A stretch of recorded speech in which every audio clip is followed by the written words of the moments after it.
episode of Cheaper Than Therapy with me, Chris Kavanagh.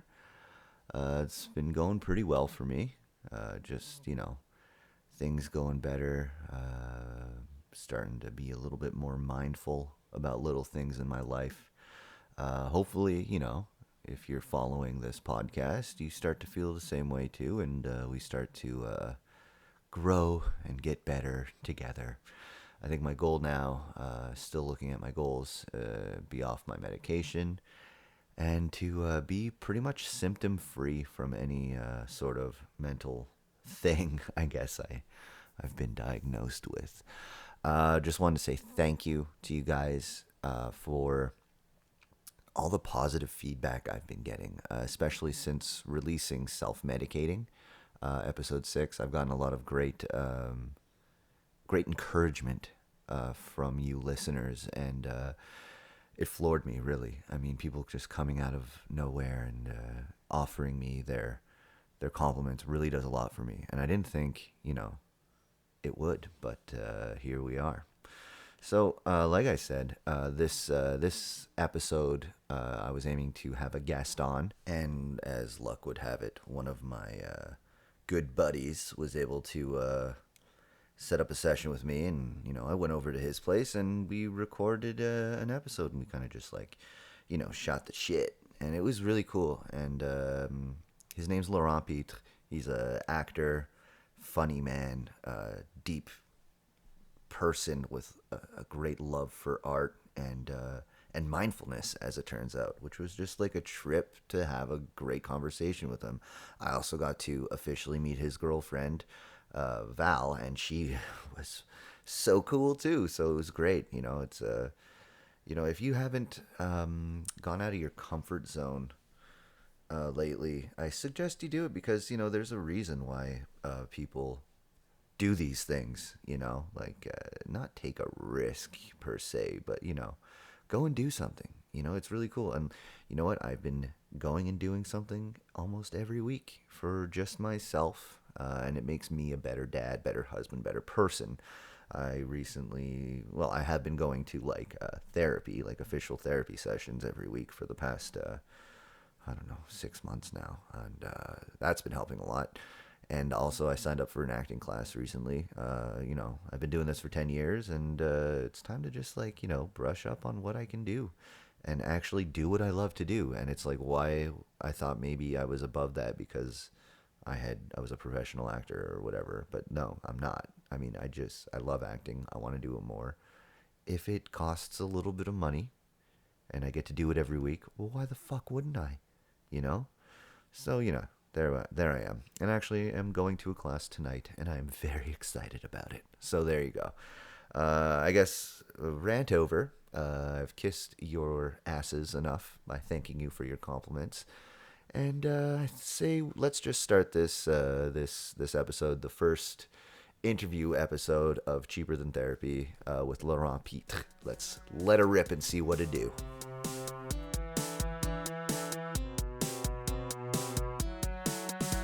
So I'm with Laurent Pitre. Is that how I say it? Laurent Pitre, yeah. Okay, I'm just good. so English. No, that was okay. great. That was actually good. That's good. And he is a Montreal-based actor, writer, comedian, because you're hilarious, I would say. And we did do improv comedy together. Yes, we did that. And he is one of the people who I see most on TV, I guess you could say, especially on that egg commercial that's playing now, and it's fucking amazing, and I'm so proud of you every time I see it. I was like, this is Laurent, what's up? So happy. And he's also one of the most genuine human beings that I've come across over my career, and now I'm making lovey eyes at him, and it's weird. And I really wanted to have you on the podcast, not only because you said yes, and I'm just so desperate. It's more because I always appreciated your view on stuff, and how even when some negative shit would happen around whatever we were working on together, you still were able to hold your head high and not let it fucking destroy you like I've seen other people deal with shit, Yeah, and I've always fucking, so my hat's off to you for that. Thanks, man. So I don't know how we should open the conversation up. You mentioned to me earlier that you went through a. We're just gonna hit it on the head with this. Yeah, let's right? go in. You went Let's dive through deep, you yeah. you went. Your parents had a divorce when you were a kid, and you mentioned to me that you had like a little bit of divorce therapy during the time. Yeah. And I think that's fucking brilliant that your parents at least For sure. gave you that option because For sure. I know a lot of people who could have used it, especially in our generation of, the Gen Z, Y. I don't know what generation we are. Yeah. Millennials? Millennials. Yeah. I think that is. It's such a dirty word to me, It millennials. does. It comes with a stigma. I feel like I'm insulting somebody who pays more taxes than I do when they call me Yeah. millennial. Yeah. I don't know if that makes sense. Anyways. So, yeah. So, why don't you open up a little bit about that? For sure. So yeah, when I was really young, 10 years old, my parents. No, wait. Was it 10? No, I think I was younger. Yeah, I think I was like 6. Oh, wow. When they got divorced. Yeah, I think that's more accurate. Wow. Yeah, so it was a big event, especially because the reason why my parents got divorced was because my dad is gay. And so my dad came out. Wow. And obviously he had to live his truth. And I have a sister, and I'm here because, fortunately and unfortunately, he was living in the closet at the time, right? That's incredible. So this big, intense separation, especially for my mother, who kind of had to live with this shocking truth and this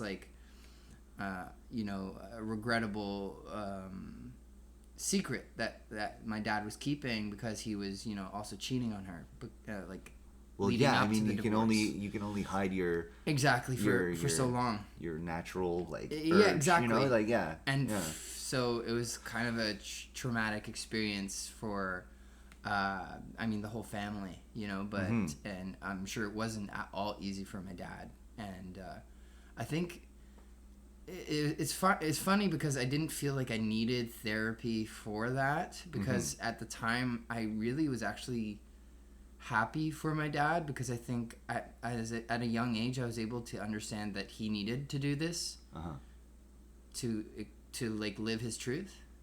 At a young age I was able to figure that out, and I was happy for him, and I got to see him finally with someone like a man and be in love and see that love, and I was like, my mind was opened. I was like, whoa, wow, love exists on so many different levels with different people in different ways. And I was like... And it wasn't weird for you to be like... Because I know my kids, right? I'm trying to put myself in your dad's shoes. So I'm looking at my kids, and they see mommy and daddy together. Yeah. And then, I mean, I have a 4-year-old son. You were 6 at the time. Yeah. It's a huge difference in, For sure. Intelligence that they have at that age. But was it weird for you to go from mommy to daddy, and then daddy with a boyfriend and mommy with another guy? Yeah. Because that to me is just something that I don't know, that would be the hardest part of a divorce, would be to be moving on with my life. It was a weird thing for you. I think I very rapidly and it's a weird shift in my life, because I feel like at that age I was able to start I was able to gain consciousness. It was the first time I think I remember, a lot of my memories come after 6 years old, after that night that they separated, because I started taking care of people. I started taking care of, I made sure my mom was okay, because she fell into huge depression. Of course. Which is natural. Yeah, exactly. Yeah. So I wanted her to be happy. So the year that they were divorced, I remember, even as consciously knowing, I don't know how I knew, and please don't tell your kids, but I'm going to do the Santa Claus thing, but basically I knew Santa Claus was my parents. So I wrote, Dear Santa, I would love for you to bring home a nice guy for my mom. That's fucking sick. Because I knew that my mom would get this and read it and maybe hopefully feel better and maybe get that guy. And so I'm really, really blessed, because, and I think we, at the time we don't feel like it is a blessing, but the blessing was that my dad got to live his truth, and I got a new dad, in a sense, through my stepdad, Philip. Crazy. Who walked into my mother's life at the right moment, and that was great. Well, I feel like you put in your order to the universe with that note to Santa. Yeah. You know what I mean? A little in a way, yeah. In a way that's you wrote down that vision you had for your mother's happiness, and then it just came to fruition. Yeah. And through the magic of Christmas. we can all celebrate. I'm sorry. Okay, wait, but you were saying? But yeah, so it was funny because I think the therapy came a little bit later. I think it was like, especially when Philip came into the equation. I think it was just trying to mix Philip's family with our family because you have stepsisters, stepbrothers. Exactly, I have two stepsisters, Julie and Sarah, and that was also confusing because my sister's name is Sarah, so I suddenly had two Sarah sisters. What are the chances, right? And so one of the things that, I don't know why, but it was like a therapist who decided this. The therapist suggested that my sister, Sarah, not my stepsister, but my sister Sarah would take on her middle name so that we could differentiate between the both. The therapist suggested that? Yeah, but for some reason they didn't keep her name as Sarah Elizabeth. They asked her to take on the name Sarah Beth for some reason. Okay. And I don't know why that was accepted. It's weird because you're challenging a child's identity. Exactly, and so it was a little bit actually. And not to knock on therapy because I think therapy is super great, but sometimes it can go badly if all parties aren't ready for it, or just having an objective mindset. Exactly. Right? Like, hey, this stranger is telling us to change our family dynamic. Exactly. What gives him the right to say that? And I don't think we ever went back after that. Like I don't think we ever went back as a family unit, and it was just decided that her name would be Sarah Beth, and that led to like a few problems, I think, for her and for us, because and even to this day sometimes they call her Sarah Beth and it upsets her, of course, naturally, that's because not her name, because that's not, and it brings back, I guess, those times where it was just a bit more difficult, Mm-hmm. Yeah, that's fucking, I couldn't imagine just being like, well, your name's not your name anymore, child. This is your new name now, because you know what, whether you like it or not, they are putting a sense of importance on the quote-unquote new kid coming into her world. So it's not fair. Wow. But that was my only real experience with quote-unquote professional therapy. Okay. Well, I'll tell you right now, I don't believe that is a very professional therapist. No, I don't think so either. I think they might have been well-intentioned, but I was too young to even know what that intention was. Exactly. And the fact that, like, first of all, the stigma around therapy, probably at that time, this is probably, what, early 2000s, late 90s? Yeah. So the stigma around therapy, like, people used to say to each other as an insult, like, yo, you need therapy, bro. Mm-hmm. Bro. Yeah. Oh, God. So,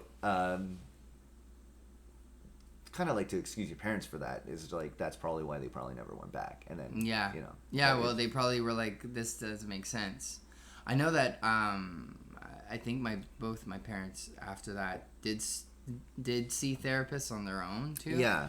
And, I think my mom and my dad and even my stepdad have all gone through therapy in different moments in their life, and they've benefited like a lot through that and through the process of being, I think able to voice what they're feeling, what they're going through, and maybe, develop strategies and trying to cope with all those things. Because it's like, I think one of the hardest things in life is to be a parent, because it's a huge responsibility. And I mean, my hat's off to them.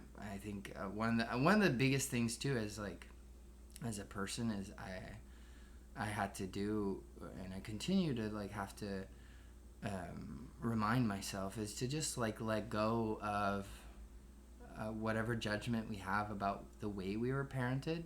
Yeah. You know what I mean? Yeah. And let that go, because it holds us back, and we can end up even becoming what we judged about our parents. Of course. By vilifying it. There's this therapist or psychologist, I don't know. They're not the same thing. Dr. Shafali. Yes. My wife reads all her books, and I've read some pages just because I think it's so interesting, and I follow her on Instagram. So I'm like a fake fan, But she talks about how parenting is like our emotional reactions to what our kids are doing are like learned reactions, and they're not our genuine selves. And if we want to raise genuine children, we need to become our genuine selves first. Yeah. In order to do that, and then once you get on their level and understand where they're coming from, you're not just telling them, you're not reacting out of stress or fear anymore. And you start to really have, and we've been like applying that sort of template to our parenting recently. Well, in the past like 6 months. Yeah. And everything has just gone better. Like everything's smoother now. Nice. Yeah, they still have their fits and stuff like that, but now it's like it's really the way the parent deals with the situation that informs, you know, a childhood. You know, because like my parents were good parents because they didn't beat the shit out of us. Yeah. Right. Yeah. So like. And that to them was like, that was their level. And, Yeah. But like as a human race, we can only strive to get better. Yeah, exactly. So now it's like, now I'm not just going to not hit my kids, but I'm also going to love them really well. Yeah. You know what I mean? And then, yeah, anyways. But then you get the whole argument that like, oh, we're raising a bunch of softies who cry on the internet. I don't think so. I think it's, encouraging vulnerability and being able to have real talks with your children is, to me, those are the most precious moments that I look back on my childhood with my dad, who would just like, he'd put me in a timeout, but not to, then he would come and we'd have a real talk, like as human beings, not as like, and as like almost as equals, like talking about life and that's incredible. What's really going on, and listening to me and being patient, and you know, and as you grow up too, you get these really great conversations with your parents. They gave you life, you know, like they're the portal that you walk through into this universe. So like that's an incredible gift to have. It is insane, and as a father, it is even weirder. Yeah, because you like, this child is my fault. Like I don't know. Yeah, and then it's it is a beautiful. part of you in a sense. Yeah, no, right? that's it. They look like me. They have the same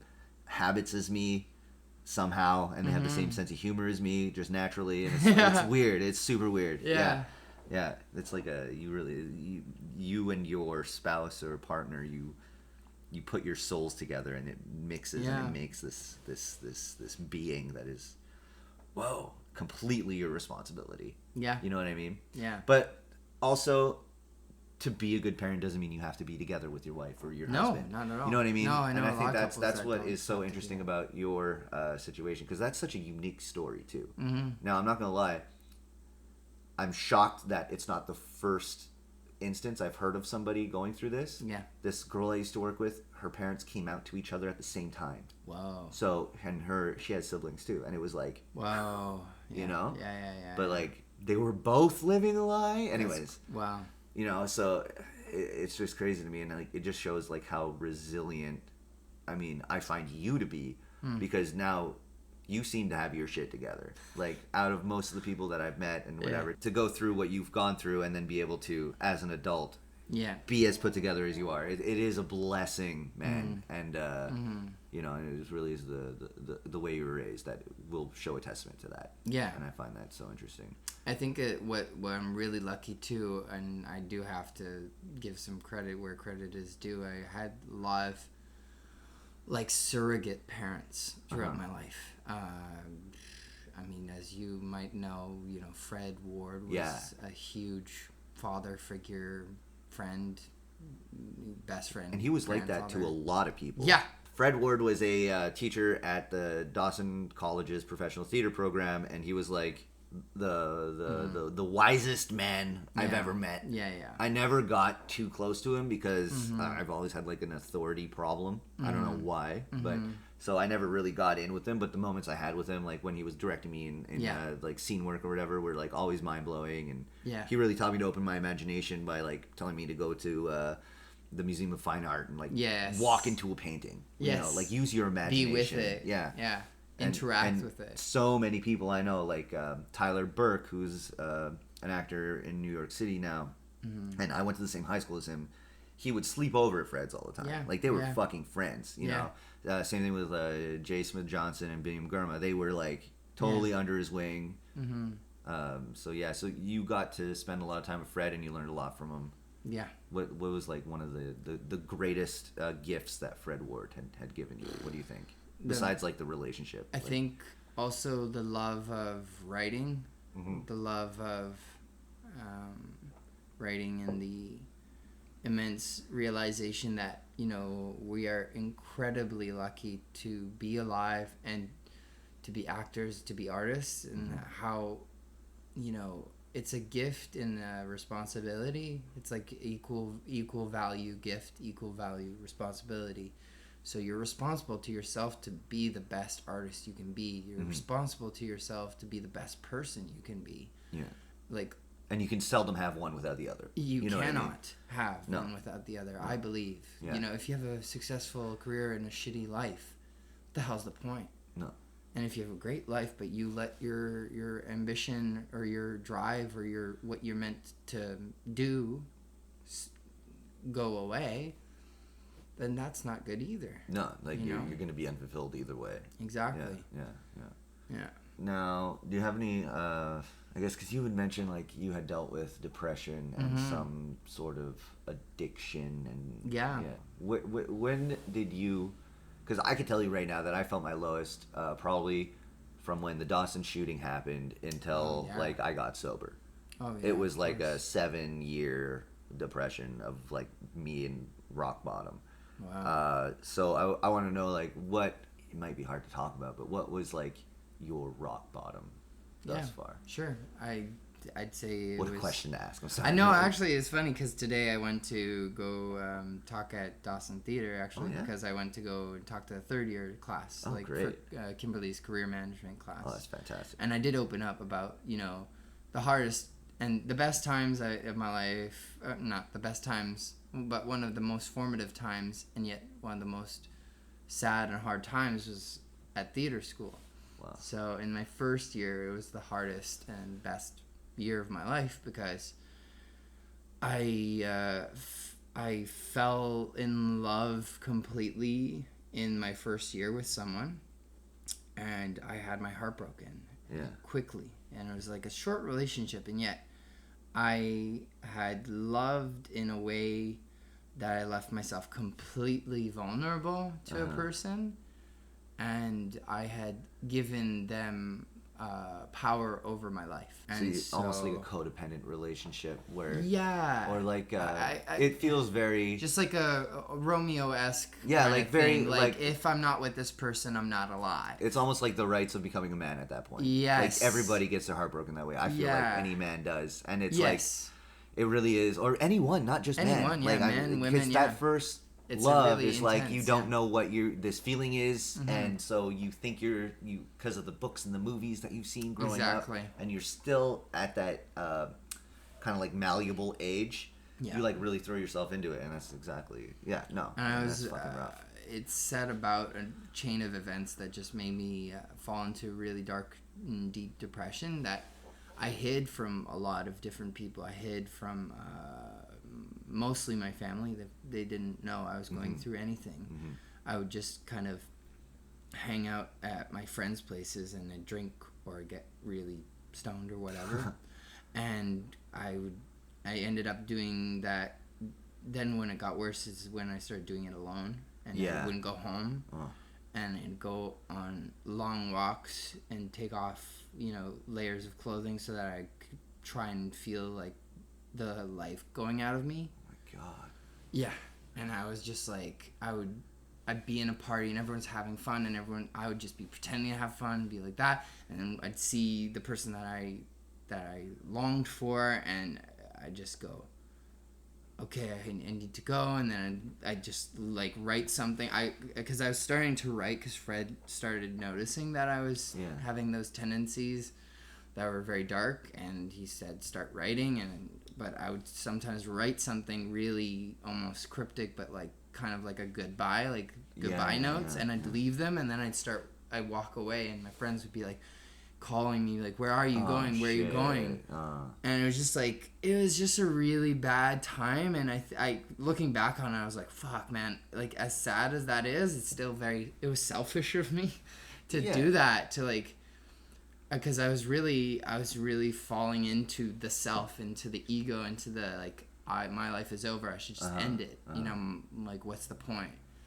And what really ended up being the crux of what got me through was writing, because I was able to start writing poetry, and I'd start writing when I'd have a bad feeling or a bad thought, like a suicidal thought or something like that, and I'd try and find the light, like, because Fred said always look for the light, look for the I remember him saying that too. Look for the light, and I would try and find the light by writing all the way to the last two lines, have like a bit of hope, no matter what.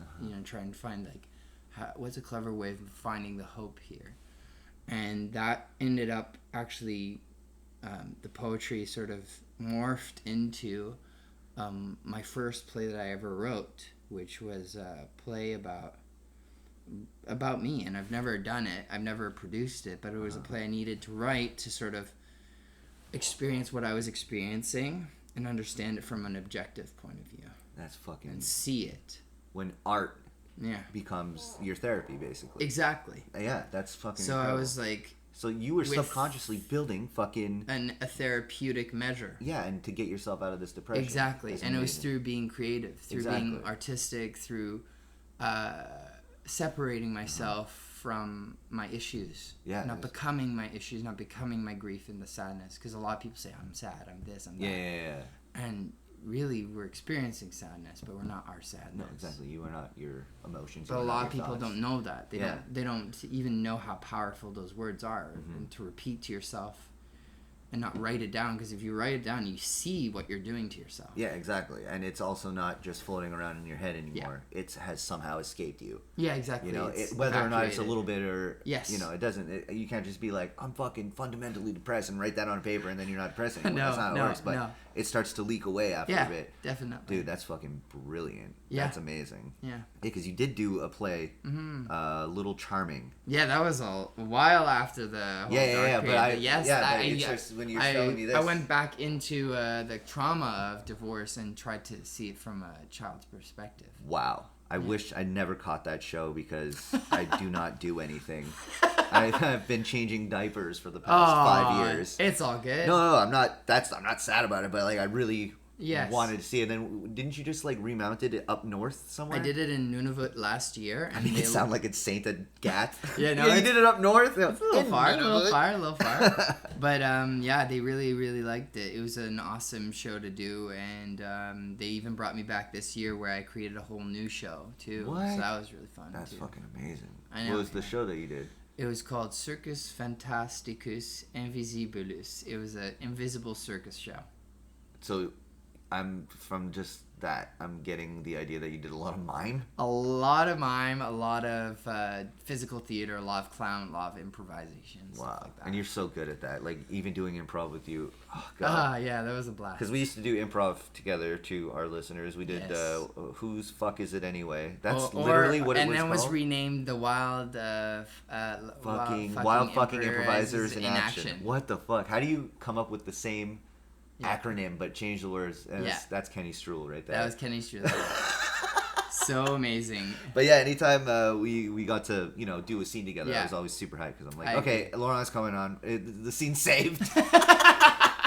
Doesn't matter if it's gonna be good; it'll still be funny, and that's all I can worry about. Yeah, it was a blast. And you always had these great characters and great miming and great, like you said, clown work. I get it. Yeah. It's fucking fantastic, man. Always very clever too. Somehow they just emerge. They emerge in crazy ways. I think it's maybe the cartoons that I watched when I was a kid, or even the Mind movies that would play.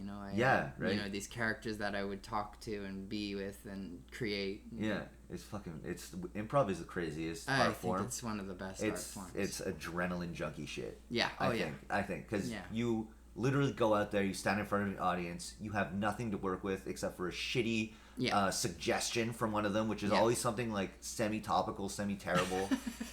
And be like, Rolades! And you just walk out in front of this audience who just challenged you to make them laugh about Rolades. And you come up with something. It's fucking insane. Yeah. But I think because you're an actor and you're a good actor, your strong point was always to fucking come up with like a very heavy character that had choices and everything was deliberate, and then From there, you're fail safe, right? Because if they're not going to laugh at the content of your Rolaids joke, let's say, they're still going to laugh at the character. Exactly. And that's kind of like an improv hack that I think a lot of people I've worked with and a lot of improv I've seen, they lack, and it's almost, and that's when a scene goes bad. Yeah. Because you're not making a strong choice character-wise, and you're not making an insightful or clever statement about the suggestion. Yes, exactly. Right? And, yeah. And but you always had both, man. Thanks, man. Give me some props right there. Yeah, man, that was great. That was some fun times. That was good. That was in between my first and my second son. That's when I could still get out of the house a bit. Yeah. Yeah. That's fucking crazy. That was great. Yeah. Oh man, I feel like I just stroked your dick about improv. Oh no, hey, thank you. That was great. No, honestly, I think it's nice to hear that I did well, but I mean every time I start a scene, whether it's in improv or acting, it's like you start over from scratch. You're beginners, you know. Yeah. I've done, last year I started doing Montreal Improv and I started at level 1, and I was like, I love working with people who are at different levels, because you realize you're not better than anyone else. Yeah, it could be someone's first day. Exactly. It could be someone's first day and they have good scenes. Yes. And you're just like, well, this person's so naturally talented. But I've been working at this for years. It's not fair. It's authenticity and being in the moment, I think, and that's the element that I'm working on the most right now with my improv. It's like, yes, I can do characters easily or they come naturally, but I love just being present and seeing what others are gonna bring, and then just how can I feel what they're bringing there too. Yeah, well, that's the idea of being in the moment, right? Yeah. And that's an acting tool as well. Because I feel like if you practice that muscle of being in the moment, now when you go and do a scene or an audition, you're gonna be better at it because you've worked that muscle out before. You understand it a bit better. Like your performance, no joke, in that egg commercial. I swear to God, it's fucking amazing. Oh, thanks. It's man. like this character realizing he's like got this like Freudian perversion. Yeah. If you haven't seen the commercial, it's Laurent and someone sitting. Is it your Hortense Bamas? Yeah, she's a phenomenal actress. Never seen her in my life. She's great. I don't understand the French side. But they're fucking... Anyways, this is just this really brilliantly acted little story where he goes, you're weird, you're putting, what, hot sauce on your eggs or something? I'm saying eggs for dinner? Oh. That's weird. Yeah, and then she goes, your girlfriend looks like your mom. That's weird. Yeah. And then they cut to a shot, and it's no joke, like, spitting image... 2 redheaded women making some food, laughing together. Yeah. And then it cuts back to your face, like, uh-oh, I'm fucking weird. And then it just ends, and it's like, eggs, eat them. Eggs, yeah. Honestly, I've heard so many people being marked by that commercial. I'm like, wow, like that's some really good. It's a bold choice for a commercial too, because it's like, it's a big. You're telling statement. People. Yes. You're telling people. Yes. Who eat eggs. Yes. That they also fuck their moms. Yeah. You know what I mean? It's wild. I mean, anything to sell some eggs, man. Like, I'm all for it, you know. Is there an English version of that? There is. There is? There is an English version, but I've never seen it. I've never seen it. I haven't seen it either. It's because French people are just more in touch artistically that they'll see that, they'll go like, haha. For English people, I feel like this is where the separation starts, right? But English people will see that and literally think what I just said, like, yes. What is this egg commercial about some guy fucking his mom for? Yeah. And then they will like just not even. Well, there is a lot of hypersensitivity in our art form, but also even more in commercials. Right? Yeah, exactly. Right? Well, commercials you have to be corporate. You literally are picked apart. Your costume, everything you probably means shot a that lot, fucking scene all day. Yeah. Right? Yeah. But on like a real film or a TV set, you would be you would have been like fucking like a page and a half, not even. Not even. Yeah. Exactly. It would have been done. Yeah. Like I've done a lot of commercials too, and I know that is super weird. And like even saying like the wrong thing sometimes. Like you have to stay exactly on book because like legally they can't say a second this more or that. Yeah. Or certain words. Yeah. It's never hard or whatever. I remember one time I was doing this commercial and I was supposed to be SOC, right? And I said something because like the other actor was improvising. Ah. It was Gregory Charles, right? He's Oh, like a yeah, famous. yeah. And I was like doing the air guy. Oh, and yes, I it remember was like that commercial, It was yeah. a casino commercial. It ran in English and French, but that's why I couldn't say anything. Right. Right, because if I said something in English or French, right, they couldn't even have it, right? Yeah. Because they were just shooting it one way from my Yeah. side, and they were just like, stop talking, and I'm like, oh, he asked me a question, okay, but because in my head I'm like, whatever, they just won't use this fucking take. Exactly. You know what I mean? Yeah. But like the other reactions they could use, but no, don't talk. And I was like, oh, okay. Mm-hmm. Like I guess they were, but whatever. Always on those sets, people are operating out of fear because the client is there. Oh, definitely, yeah. Everybody's it's high tension. Yeah, it is. It is. The amount of dollars in every minute and every hour, expensive. Yeah, you don't want to be late because if you the actor are late, you push. Nobody can do their job without you because they're there to fucking you're telling the story, right? No, yeah, never. But be late. I mean, any job. Yeah, never on be that late. Set, you know. Yeah, just don't be late to your McDonald's job either. Don't do it. They can't get. You'll rise the ranks. If you show up like 15 minutes early before each shift, you'll be manager within a month. Even doing that in restaurants, I show up 15 minutes early and people will think I'm like some kind of professional god. Yeah. And it's like, no, I just like I wanted to come here because I needed to take a deuce. Yeah. But yeah, what's interesting is that like your performance, I was saying, is very like moment to moment, and that is like an idea I've been trying to apply from acting into my actual life. Because that I find, you know how people are like, oh, just take it day to day. Yeah. I've been thinking like, no, fuck that day to day shit, because I'm stressed out if I think about the day to day. If I start thinking about the moment to moment, dude, I almost live stress free because of it.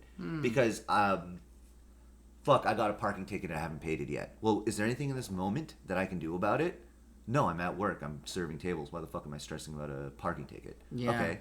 So just stay in the moment. And once you start doing that as a person, you, in my experience, exponentially start to feel better. Yeah. You know what I mean? I agree, yeah. But it's hard to see the logic in it when you have that depression filter over your eyes. Yeah. Or when you've got like, you know, really high anxiety to begin with. For sure. It's really hard to like be like, no, take a step back, and that's just something I've learned with therapy. It's they call it like in cognitive behavioral therapy, it's like your immediate thoughts, because that's what it is, right? Yeah. Like something bad happens, is my fault.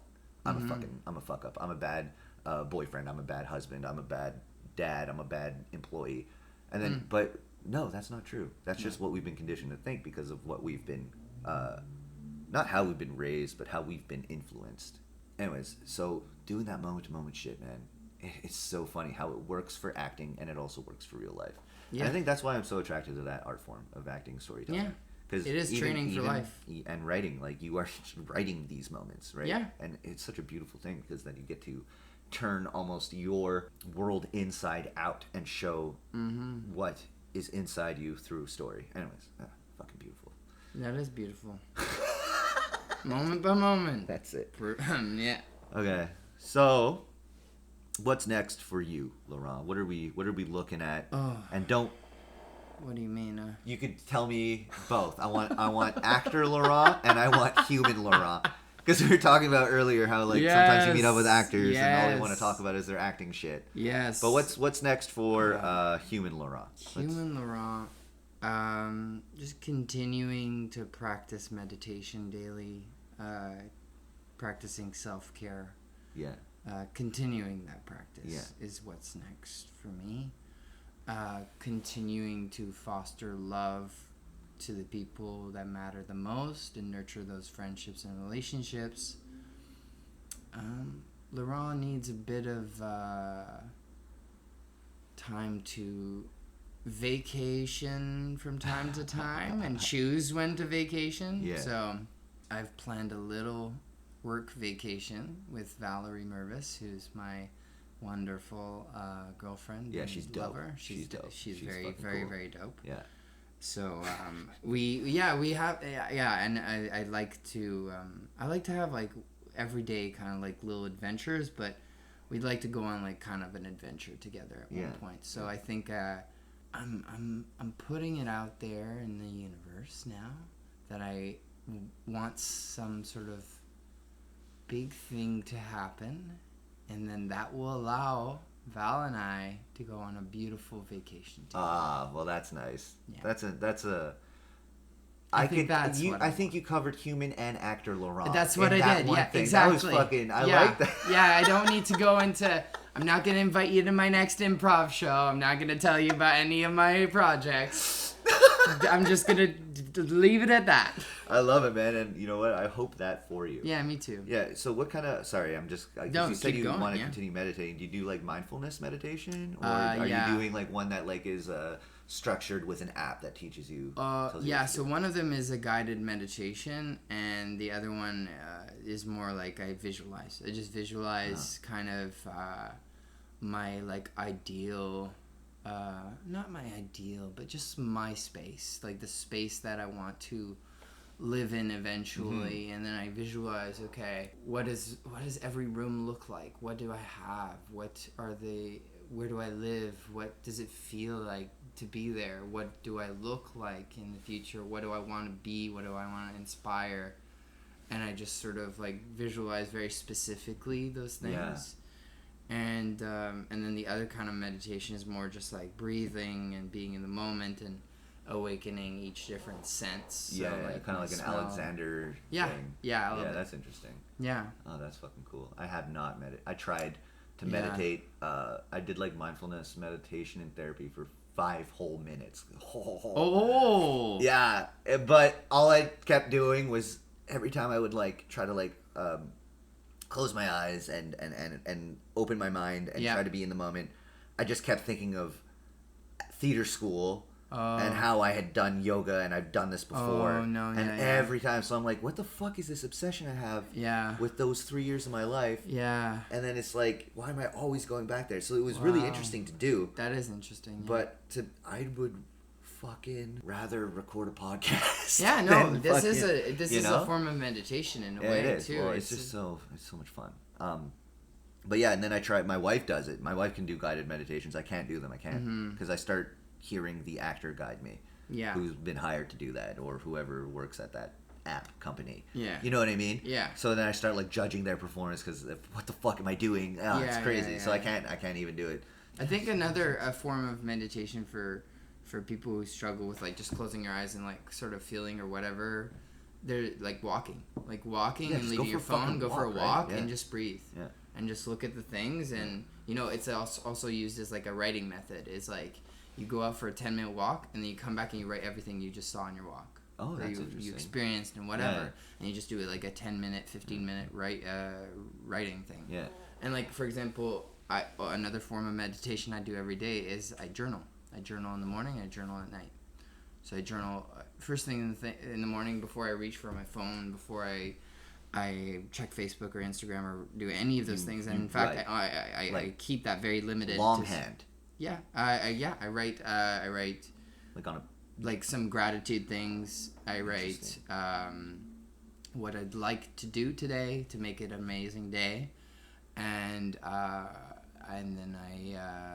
then at night I write the amazing things that happened today, and then I write something that I can improve on. That's for the fucking next day. amazing. That's fucking brilliant. And imagine like you do that like just for a week, and you're gonna be like, whoa, I realize what I'm doing in a day. Yeah. And you start to create this habit of just mindfulness without having Straight to up. like sit or meditate for an hour or 3 or whatever. Straight, and it's totally. I just listened to a podcast, and they were talking about how important writing your goals down is. Yes. And I've never done that. Ooh, and also, Isn't that crazy? Also, Like- the journaling thing in the morning, I write down a statement of affirmation. So I affirm what I want to do and be every day, and it's like the I same am Laurent, sentence. I am this. I am. Yeah, okay. yeah. And it doesn't feel like I thought it might eventually feel like a robotic thing and like, ugh, why do I have to do this? Yeah. But like writing that statement out goes like, wow, I know exactly what I want to be every day, instead of like I have like the feeling I know what I want to be. Yeah. But if you never clear it up for yourself, then you're kind of just wishy-washing through life too. That's something I can totally agree with. Oh my Right? god, I'm probably gonna take that tip. Try it. That's fucking I crazy. recommend if you want to get started. If you if you have a few dollars to invest in it, it's the 5-minute journal. Okay. It's called the 5-minute journal. And so literally it gives you the structure so that you can sort of not have to write down, I am grateful for. It already has like, I'm grateful for. Oh, and it's kind of like fill in the blanks. Exactly. Oh, that's interesting. Yeah. I had this thing called the anxiety workbook that I tried to do, and I was just not comfortable enough with myself to do it at that point. I've had a few books like that too, where it's like fill in the thing, and I was like, I didn't dig it, but this one is pretty nice because it also has a quote at the beginning, and it has weekly challenges too. It's a really good thing to kickstart. And journaling. If it's a cheap book, man, that actually literally is cheaper. It's like $15, I think, maybe. It's cheaper than therapy, man. It is.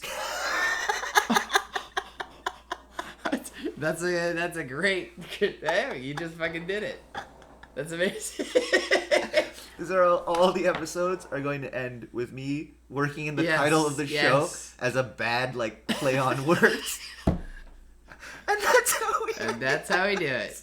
In Cheaper Than Therapy. Good job. Right. Well, so if you want, why don't you just like plug yourself? You can follow me on the streets of Montreal. Like you a can stalker. Be a stalker. Oh. Or you could follow me at the Laurent Pitre. I call myself the Laurent Pitre because Laurent Pitre was taken by some bodybuilder. Oh, God. Or a meteorologist, I'm not sure. And you could also just check out my work on my website at... Do I even need W? Anyways. No, you don't. LaurentPitre.com. Yeah. And Laurent Pitre, LaurentPitre Yeah. .com. Thank you, Laurent, for being on the show, dude. Thank it was you. fucking amazing. Thanks, Thank you so man. much, dude. Fucking love it. Love everything you do. Thanks, man. And I'm not just blowing smoke up your dick hole. Thank you. Why do I got to make a dick joke at this point? It's okay. I'm That's just how trying we to be- end things. I'm just trying to be a serious man. Yeah. So it ended with a penis thing. I'm sorry, guys. I get uncomfortable, and then I gotta make a joke about the male genitalia. And, that whole conversation, here I am thinking, like, wow, we're like two dudes being, like, wholesomely masculine. And then, just when you thought that two guys could have a normal conversation, here come the dick jokes, right? I'm sorry. Anyways, just want to reiterate my gratitude for Laurent Pitre and his girlfriend for having me at their place to record. Honestly, I'm so stoked that, we got to record this episode, and hopefully you guys learn a lot from it. I've actually ordered the 5-minute journal, and I'm waiting for it in the mail. So I'll let you guys know how that works out for me. And, yeah. So, till next time, my name is Chris Kavanagh, and this has been Cheaper Than Therapy. All right, cue the shitty music.